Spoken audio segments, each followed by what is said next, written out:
Happy Halloween and welcome to Business Pants, where we make the business news wearable in 30-second increments. Okay. It's October 31st, Halloween, as you can tell from this incredible attempt at something. I don't know. What would you say, Matt Mascardi? What would you say about Damian Rollis's outfit today? Does it evoke Halloween? Well, first of all, there's a lot to say about your outfit, but there's also, did you just impugn our entire graphics department? How so? I mean, are you only referring to your attire, or are you referring to like the Halloween Business Pants logos kind of stuff? The logo is weak. It's really? I see some lines. You could have added some orange, maybe. What do you mean me? That's our graphic department. You look like you don't exist. You could just be anyone in a suit. I am calling our graphic intern in here. Harvey, Can I just say that, and I think Harvey will back me up on this, is that I knew Matt for years. He never wore a suit to work. It's true. Now that he's quit the corporate world, he's right to selling out, which I'm applauding. I sold out as fast as I could after quitting selling out. Yeah. Okay. So today on our Halloween special, well, really, it's not really a Halloween special. I'm gonna be honest. We didn't do the proper pre-production. Next year, I'm promising a Halloween special. Nice pre-promise. Today, we're basically gonna go into our weekly wash, talk about this week, all the big stories. We'll talk about a few boring stories inside the pants, and then we'll have a bunch of biz nuggets, and that's it. That's and Matt's stats, Matt's data lab, Matt's pig pen. I don't know. I'll let him talk about what he's going to call his segment. That's today's show. Fruitful.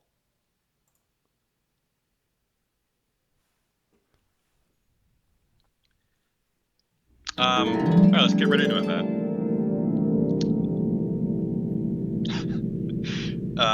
First up in our weekly wash, political ads. That's one of the big. They're a thing. Yeah, that's one of the two big stories of the week: political ads and Boeing. Let's start with political ads featuring Facebook and Twitter. We probably should have created some kind of a boxing ring because I think that's what's about to happen.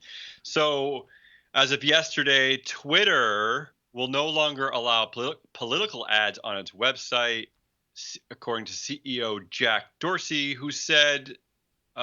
Internet political ads present entirely new challenges to civic discourse, all at increasing velocity, sophistication, and overwhelming scale. Facebook, by contrast, said, please write your checks payable to King Zuck. So let the wars begin, Matt, right? I mean, it's kind of a fun moment here. I think Jack is trying to start something. Do you think Facebook stops tasty because Twitter stopped?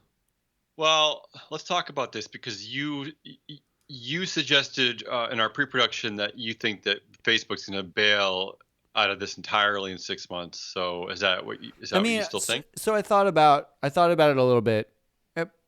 Trump on Twitter. Trump is like basically the entire revenue stream of Twitter right now, isn't he? I mean, he sort of enacts policy on Twitter, which means Twitter doesn't have to run political ads for it to be a platform for political discourse. And a lot of sort of negative viral misinformation can be disseminated on Twitter very quickly. It doesn't need to be an ad. It just needs to be Trump saying stuff, right? Or other millions other tweeters, yeah. Twitter's sort of already monetized misinformation. Okay, I see what you're doing there. All right. Facebook is just getting their coin, right? Wait. Well, but then why are you making a distinction? Why can't you say that? I mean, from what I hear, there is a shit ton of political discourse going on Facebook. Most of it nauseating, but it's already going on. So what's the distinction between Twitter and Facebook in this regard? Well, I also can't. Facebook will air the ads and Twitter won't, but the politicians, I don't see viral politician memes on Facebook. I mean, I don't really pay, honestly, I don't actually pay that close attention to anything I read in either place because it's Hmm. basically a giant shit show. Yeah, I think that's the more important point here is that maybe the population has already caught up to this and reads anything on a social media platform with a completely skeptical eye. I mean, maybe I these don't think that's true. I think, no, really. I mean, 2016 Russian election interference doesn't happen if everyone read Facebook and Twitter with. But how is that Russian interference different than the type of political discourse we had before that? I mean, it was always a bunch of noise, right, that we had to wade through. Yeah, yeah. I It was mean, just easier, I guess, for a foreign agent to be involved, but uh, I don't know. I Uh, don't I just don't I'm starting to not like I initially felt like I wanted to applaud Jack Dorsey and mhm. say, okay, he's taking a potential revenue hit for a sort of greater good, I guess, and for lack of a better way to say it, and in contrasting himself with Mark Zuckerberg. Except that Yeah. I think that they've already monetized it. As I think more about it, I just kind of think, yeah, congratulations. You basically, it's like when a bank says they're no longer going to fund mountaintop coal removal, right? Okay, so banks in 2011 used to give loans to companies that would blow up mountains, the tops of mountains, and extract coal from them. Okay. They did this in Appalachia all the time. The banks steadily, that business model, it was really expensive to do that. So in like 2007, it was a great idea. In 2011, it was less a great idea. So all the banks sort of stopped lending to them because economically it didn't make any Right. sense. And they took the credit for it. And then they announced, we no longer are going to do this anymore. And environmentalists were like, congrats, this is great. This is great news for the planet. Well, I mean, yeah. It does sort of have that. And I don't know if I'm just being cynical, but it does sort of have that flavor Well, you're where. always being cynical, But yeah. Zuckerberg, is the king. Like he owns the Facebook. Dorsey doesn't own the Twitter in the same way. He can get voted Right. out. He's doesn't have the same class ownership, right? It Yeah. it, it seems like the moral high ground is much easier to take Yeah. Well, it's a good PR move. because of the PR you're going to get. And for Yeah. Zuckerberg, he doesn't have to care.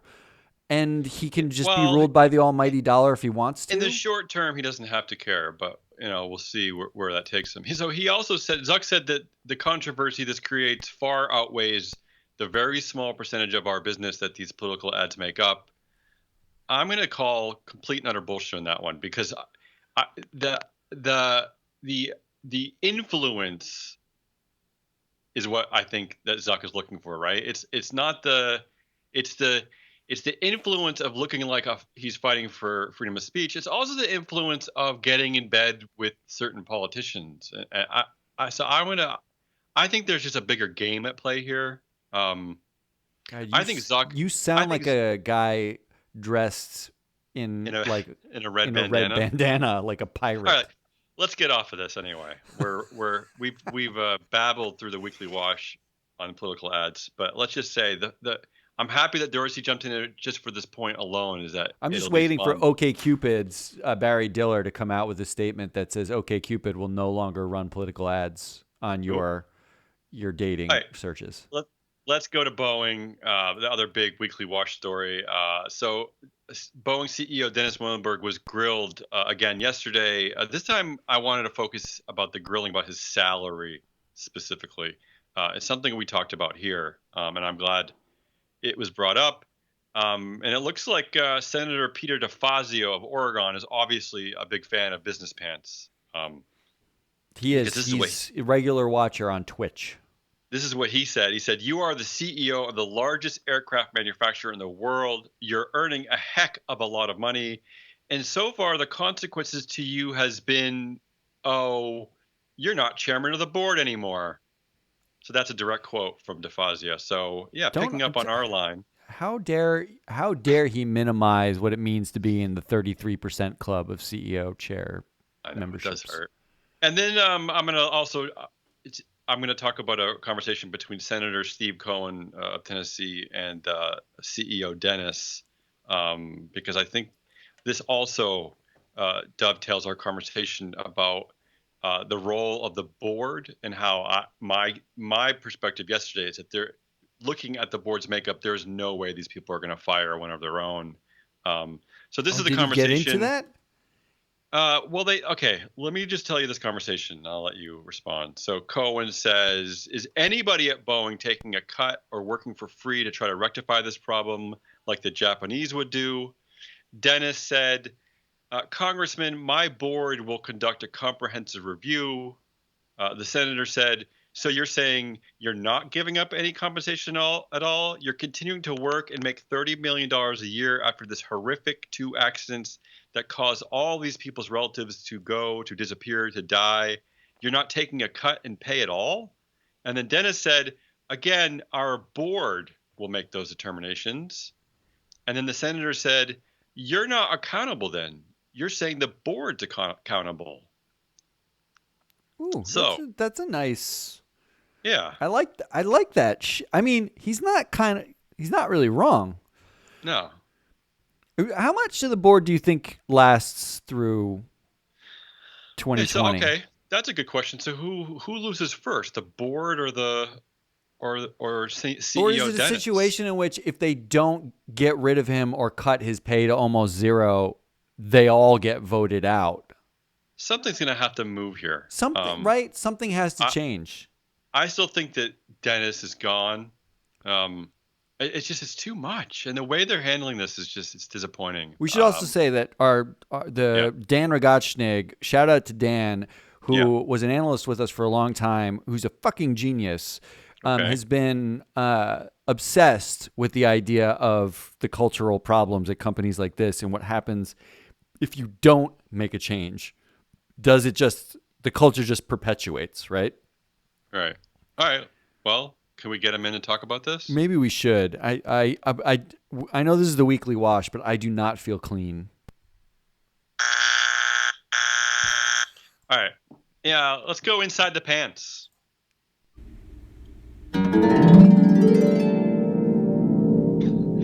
Uh, Fiat Chrysler and Peugeot owner PSA Group have announced the terms of a $48 billion merger that would create the world's third largest automaker and help spread the huge costs of developing electric and autonomous vehicles.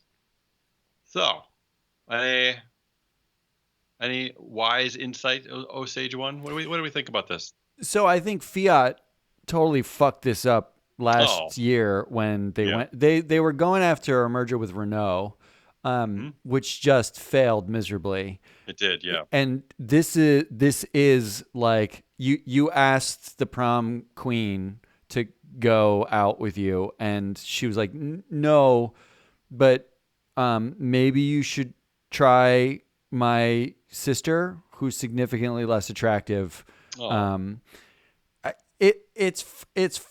it's fine, I guess, but Fiat has a lot of catching up to do. We talked about the sort of anti-California thing going on with the autos, and right. Fiat's kind of leading, like part of that spear. Um, and they have the lowest electric vehicle sales basically of any automaker globally. I wrote that Yeah, down on a piece of paper yesterday. did you? I still have the paper. Well, so then this merger could be a good thing then, right? It's a good thing, but Yeah. it's like they haven't figured it out, so they're just trying to find anyone who has, and please, pretty please go to the prom with me. Okay, that It's sounds not pretty desperate. exactly innovation Tesla style. It's innovation No, yeah, yeah, like what can I buy that yeah. They're looks throwing their hands mildly up in the air, innovative? and yeah. Former ExxonMobil CEO Rex Tillerson denied misleading investors about how the oil giant measured potential costs of climate change as he testified in a closely watched civil lawsuit brought by New York's Attorney General. So this case became the first of several climate-related lawsuits against major oil companies to go to trial. And let me just give you a little bit more detail. Oh, please. I And I think love this is detail. this is up your alley. So okay. The Attorney General alleges that Exxon caused investors to lose up to 1.6 billion by falsely telling them that it had properly evaluated the impact of future climate regulations on its business. So the company used a proxy cost of up to $80 per ton of God, carbon this is emissions. this is just making me Right. tired. So this is where I want you to help me here. But internally use figures as low as $40 per ton. So what does this mean? What is this I got into proxy debate with cost? Yeah. friend of the show, Mike DeSabato, Hmm. currently of MSCI ESG, the host of ESG Now. A shout out to Hmm. Mike, but Mike's Okay, Mike. wrong, so I take that shout out back. Yeah, let's hear it. Um, I got in a debate with him about this morning. Okay. His take is that this is a governance problem, right? Like the legal case is about like you said a number to investors, you said a different number inside and didn't Uh, tell investors. That's illegal and misleading. uh, So give us money, right? Like it was basically right. investor fraud, like disclosure fraud. It's a disclosure thing. It's a technicality. My take was that this opens the floodgates for any time when it comes to climate or ESG or anything. Anytime a company's put out a number that they have a different number inside or an alternate version inside, doesn't this open the floodgates to any sort of assumptive disclosure at all? Not just like carbon, and it's a Yeah. bigger thing. Yeah. It does. So then I'm right. So Mike, Wait, what's Mike's point? That this is a governance problem at Exxon? yeah, it's like an Exxon governance problem. Like they're fighting on That's governance it? grounds. Oh, come on. We gotta go a little I think deeper this is than that. also a climate problem because carbon Yeah. pricing is everywhere and I everything think this climate is related is everywhere. Like yeah, these I think companies, this is more of a climate problem. this is a This reminds me of the huge, tobacco problem. this is tobacco sized climate problem to Yeah, me. I And agree. he was like, no, it's a disclosure problem. And I was like, go suck it. So this is for you, Matt. Oh, I'm sorry, Mike. This is for you, Mike. All right, let's eat our biz nuggets.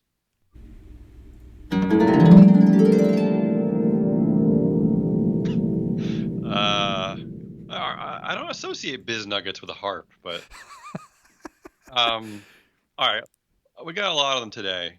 This is kind of our, this is our weekly wrap. So I'm just gonna jump around. In spirit of Halloween, I'm going to start off by talking about a little something called zombie directors. So, what are zombie directors, you ask, Matt?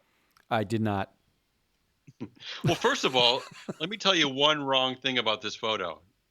Can you tell me one thing that is wrong about this photo? Well, by this photo, you're referring to a picture of Yeah, 4 women dressed as right. zombies in like some I am. sort of prison. Okay. Yeah, I am. I assume this is wedded bliss. This is a picture of wedded bliss. Here's what's wrong about that picture of the 4 women is that there's no board that's dominated by women like this. So it's definitely not a corporate board we're looking at. No. Yes, correct. All right, so zombie directors are directors who have been voted out by shareholders. It's very simple. They have been voted out by shareholders. They have received a majority no votes, right?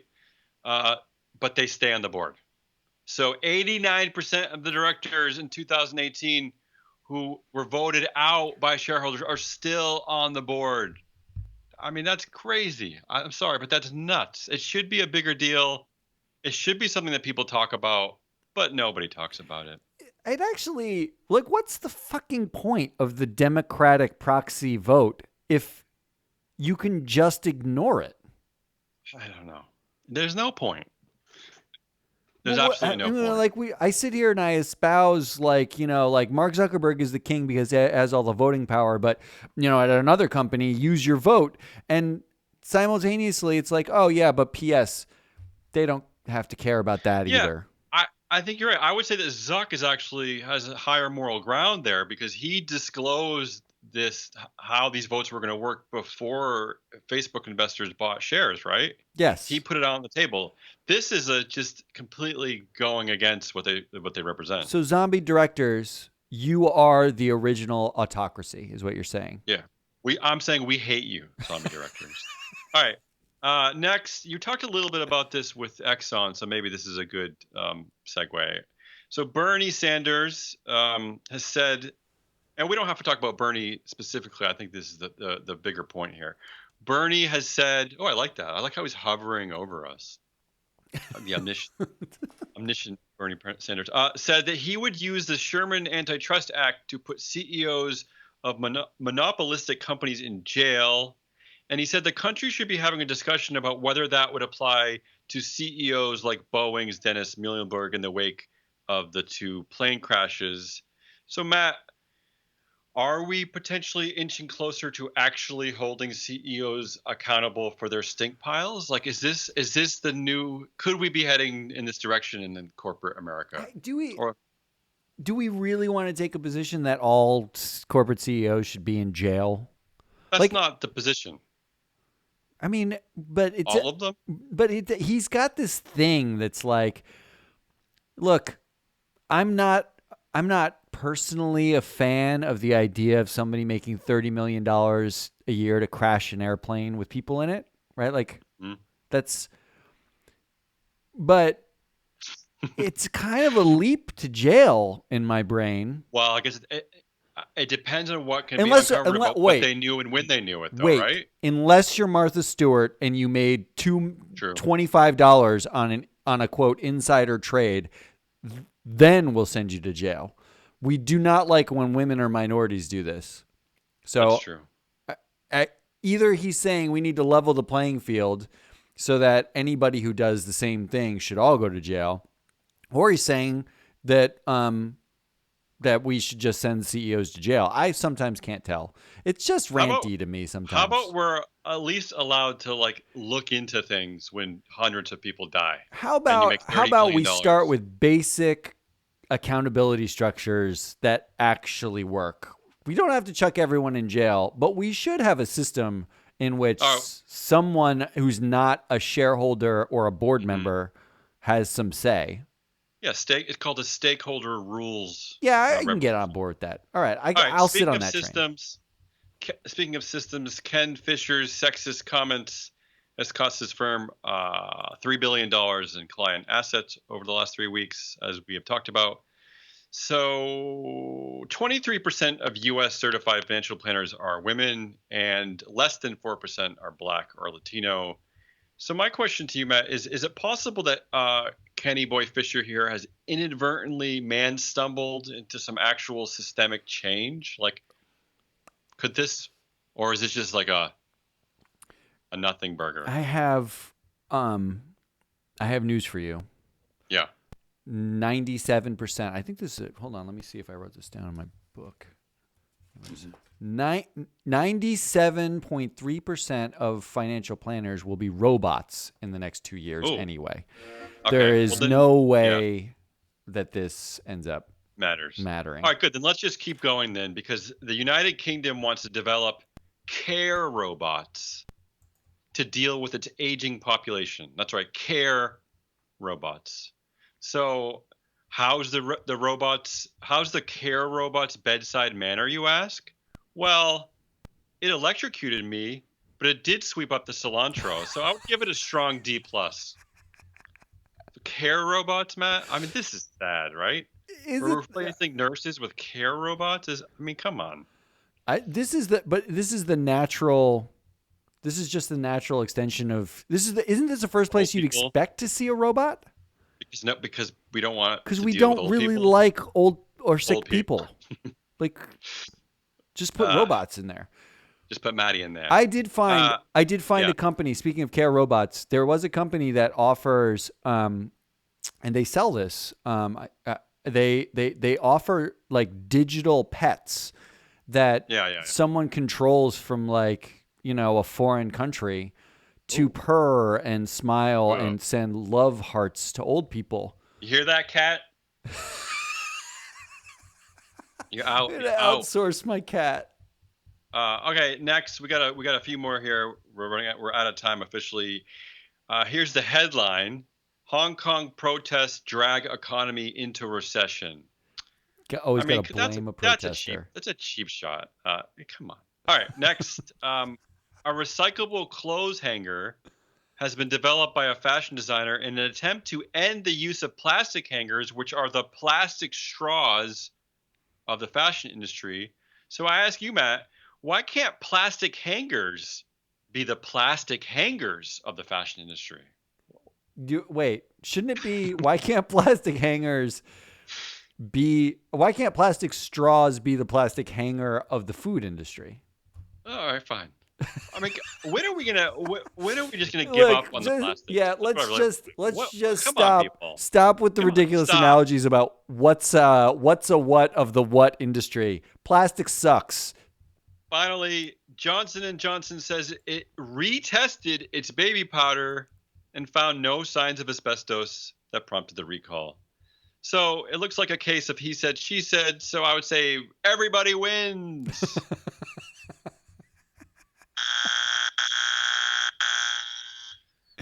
uh, let's uh, let's jump into Matt's stats. What is this? Matt's Playpen? Tell us what this is, Matt. Welcome to Matt's Data Bath. Okay, I can get behind that. I don't know that we're workshopping the name. So I like bearded George in a bathtub. to our to our listeners, please come at us with names because we could use a good name for this segment. Come at us with listening. All right, here's where I'm going to start. It's Halloween, and there's nothing more frightening to an executive of a FANG company, that is Facebook, Apple, Amazon, Google, Netflix, and Microsoft, than a recent report from Yahoo Finance, in which they showed employee campaign donations from employees of these companies. Love it. The amazing part about graphic this, for those of you streaming us, for those of you streaming us, you can see us live. You can see what Yahoo Finance did, which was brilliant. But for those of you not, the majority of campaign donations have actually been coming that have been coming from FANG employees, have been going to Sanders and Warren, the Democratic nominees. And this includes Trump in here, and then the other basket. Yeah. These are the two candidates who are espousing breaking up big tech effectively. So tech employees are siding with breaking up their own companies. It would seem to be, at least in some way. But we've been talking about this together for a while, about employee sort of stock ownership and voting rights and all that kind of stuff. So I went through these companies, the FANG plus Microsoft, FANG plus M. Mofang. No, it's FAMGA. Because I'm not on board with FAMGA. After you're done pontificating, I want to get back to that graphic because it proves something that I've been saying for months. But keep going. So I went and I basically pulled a bunch of data on the total share. These companies offer their employees share plans. Usually stock that vests over time, performance shares, and they pay part of their employees in shares. Okay. And I pulled what percentage in 2019 of the outstanding shares were share plan shares. And it's not a small amount. Like, this is Amazon, 6% of the total outstanding shares of Amazon are actually owned as part of employee share ownership plans. That's a lot. And this excludes executives like Bezos? This is non-executive share. Non-executive, got it. Share units. Right. When I add in the executives, this is what it ends up looking like. And I should say looking like because I'm showing a chart here. But if you're listening, well, look, yeah. But I think take a moment too to plug the fact that we do stream live every day on video on YouTube and Twitch. Yeah, expense your lunch and join us. Yeah.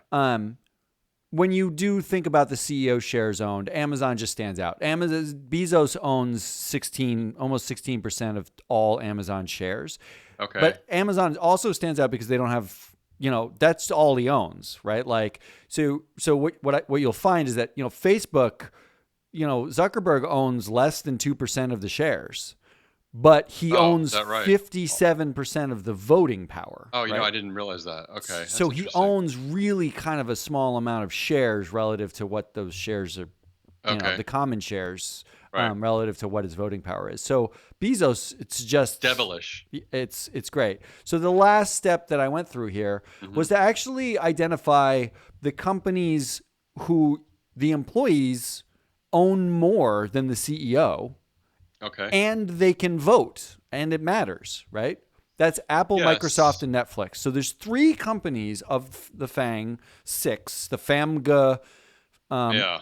Mafang 6, Uh-huh. where the vote matters and the employees own more shares than the CEO. So imagine this situation. I'm imagining You're it. an employee at one of Apple, Microsoft, or Netflix. You really don't like what they're doing. What can you Hmm. do? You can outvote your CEO. Okay? You can outvote your CEO. So I wanted to make some suggestions for Halloween. Okay. Who are the scary directors on these boards? Do it. May I suggest first, if you are a Netflix employee, Jay Hogue, Okay. 61 years old, 20 years on the board. 20 years on Netflix That's board. Did you even know Netflix existed for 20 years? no. It's enough, Jay. It's enough already. Enough. It's time to Is this go. is this why I'm stuck with Friends? He's on three other boards. It's just for Jay, it's nothing personal. It's just time, okay? There might be a vacancy at Boeing, Jay. It's mostly scary how long you've been on the board. That's Yeah. my Halloween twist. Yeah. If you happen to be on the board, or if you happen to be an employee of Microsoft, may I suggest Helmut Panke, Ooh. 72 years old, 15 years on the board. So he's been there quite a long time too. Right. This guy looks devilish. But Yeah. other than looking like he might be the crypt keeper, no offense, Yeah. Helmut. That's not. Hey, That's it's a job. it's a thing. Okay. Yeah. He's a BMW alum, but he's currently sitting on the board also of Bayer, who I don't know if you've heard anything about Bayer, except that they may get run out of business by Roundup causing cancer. So, a thing that Yeah. maybe he should pay attention to.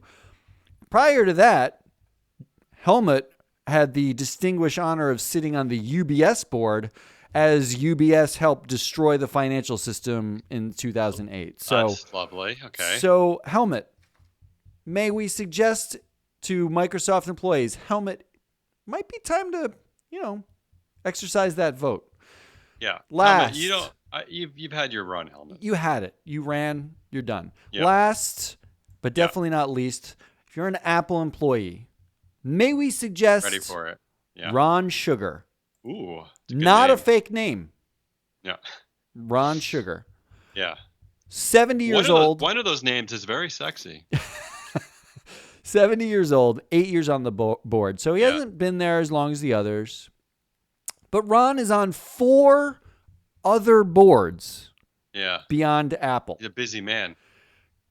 Have you ever tried to run 5 companies simultaneously? I'm gonna think on that one for a few minutes. I'll get back to you on The that. answer is it sucks. Don't do it. Ron Sugar. Yeah. The other boards, 2 of the other boards he also is on is Northrop Grumman, the defense manufacturing company, right? And Chevron. So Chevron probably next in line after Exxon for lawsuits for destroying the environment, right? Ron Sugar. Yeah. Say so. Apple employees, if you need an idea of who you want to outvote Mm-hmm. your CEO on, it might be time that Ron Sugar goes. Johnny Sugar. Yeah. That's my data bath. Yeah. In fact, I like today. that, Matt. Go back to. Let's talk about Ron Sugar for a quick second. Go back to that first graphic. The first, about, yeah, sure. Ronnie Sugar.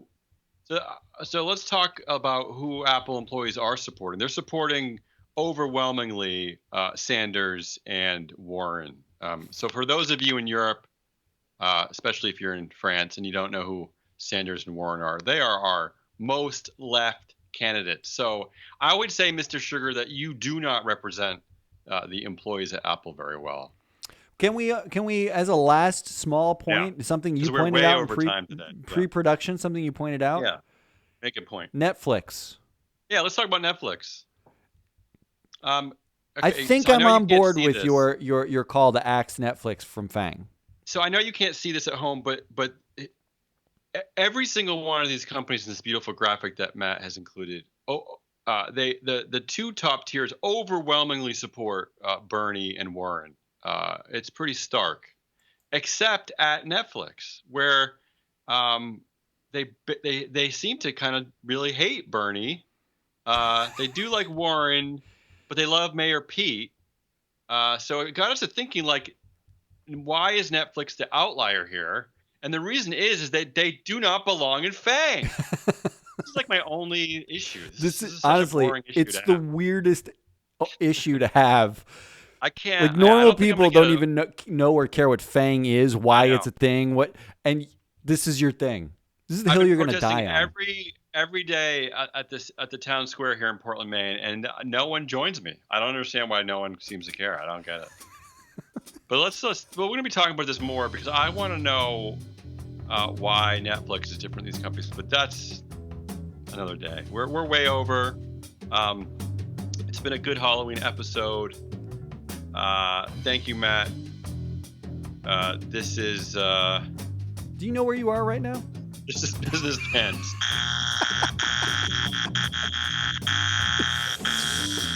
Oh, that was worth it. That was worth every second of it. Thanks, Damien. This is Business Pants. Yeah. Please catch us wherever you get your podcast, wherever you download your podcast. And remember, we are streaming live Monday through Thursday on YouTube and Twitch. We'll talk to you next week.